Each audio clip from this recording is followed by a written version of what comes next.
Hi. சில பேர் கடவுளை நம்புகிறாங்க, சில பேர் கடவுள் மட்டும்தான் நம்பிக்கைன்னு வாழுறாங்க. இந்த கதையும் தினமும் ஒரு பெண் விளக்கேற்றின கதை தான். ஆனால் அந்த ஒரு நாளில் விளக்கு மட்டும் ஏறலை, அவள் வாழ்க்கையும் ஏறுச்சு. கதைக்குள்ளே போகலாமா? அது ஒரு வீடு.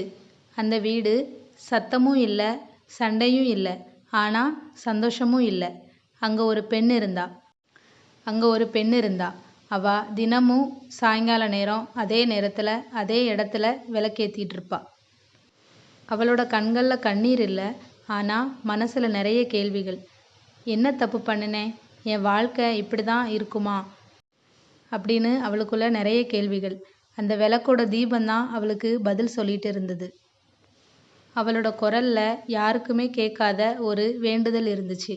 எனக்கு பணம் வேண்டாம், பேர் வேண்டாம், மனசு நிம்மதி மட்டும் கொடு அப்படின்றது. ஆனால் நாட்கள் போச்சு, மாதங்களும் போச்சு, பதில் எதுவுமே வரலை. அன்னைக்கு தடவையாக அவள் மனசுக்குள்ளே ஒரு கேள்வி வருது. கடவுள் உண்மையிலே இருக்காரா அப்படிங்கிற கேள்வி. அப்படி அவள் கேட்கும்போது அந்த விளக்குல உள்ள தீபம் காற்றுல சின்னதாக ஆடுச்சு. அவளோட மனசும் பதட்டமாச்சு. அந்த நாளில் இருந்து ஒவ்வொரு தடவை விளக்கேற்றும் போதும் அவள் கை நடுங்குச்சு. எண்ணெய் கொஞ்சம் கீழே விழுந்துச்சு. தீபம் ஒரு நிமிஷம் அணைய பார்த்துச்சு. அவள் கண்ணை மூடிட்டா. இது கூட அணைஞ்சிட்டா நான் முழுசாக உடஞ்சிடுவேன் அப்படின்னு அவள் மனசுக்குள்ளே நினச்சிட்டு அந்த விளக்கோட தீபத்தை பார்த்தா. அந்த நிமிஷம் அந்த தீபம் பிரகாசமாக எரிஞ்சுது.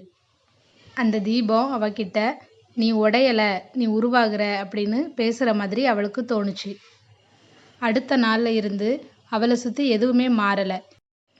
அதே வீடு, அதே மனிதர்கள் தான், அதே பிரச்சனை தான். ஆனால் அவள் மாறினான். இப்போ அவள் விளக்கேற்றும் போது பிரார்த்தனையோ வேண்டுதலோ இல்லை, அவகிட்ட நம்பிக்கை மட்டும்தான் இருந்தது.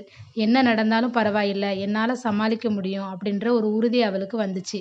அந்த விளக்கு போல் அவளும் பிரகாசமாக எரிய ஆரம்பிச்சா. சில நேரம் கடவுள் நம்ம வேண்டுதலுக்கு உடனே பதில் தர மாட்டார்.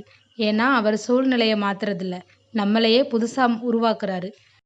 விளக்கோட தீபத்துக்கு எண்ணெய் எவ்வளோ முக்கியமோ அதே மாதிரி நமக்குள்ளே இருக்கிற தீபத்தை அணையாமல் பார்த்துக்கிட்டா நம்ம வாழ்க்கையும் அந்த தீபத்தை போலவே பிரகாசமாக இருக்கும்.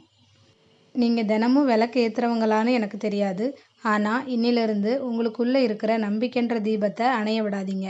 இந்த கதை உங்களுக்கு பிடிச்சிருக்குன்னு நான் நம்புகிறேன். இந்த வீடியோ பிடிச்சிருந்தா லைக் பண்ணுங்கள். இதே மாதிரி வீடியோஸ்லாம் உங்களுக்கு பிடிக்குன்னா நம்ம சேனலை சப்ஸ்கிரைப் பண்ணிக்கோங்க.